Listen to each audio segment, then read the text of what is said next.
Mix Manish Neha recording studio Jamo Chandpur.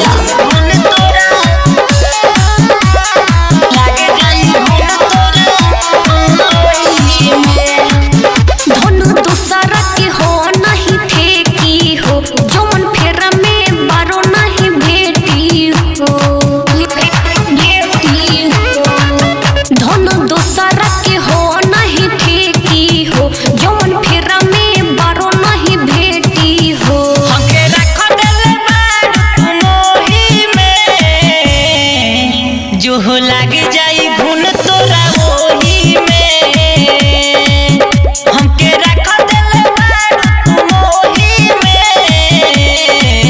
जो लाग जाई घुन तोरा ओही में। मनीष रक्सौल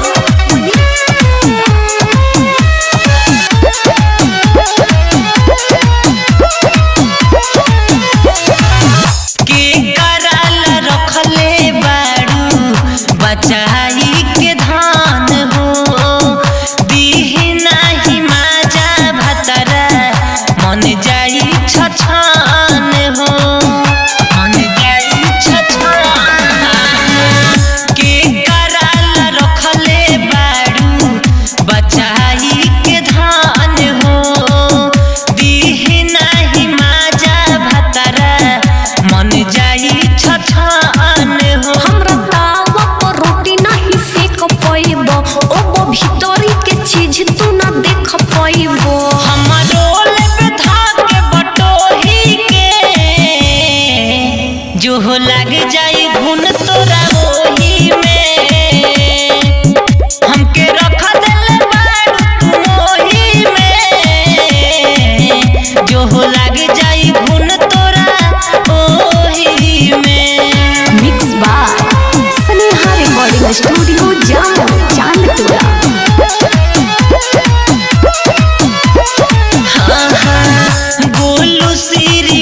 तो की काहे पीछा तू घुमावले बारू हो, रितेश बोलमुआ से काहे ओठ चूसवावले बारू हो, ओठ चूसवावले बारू हो।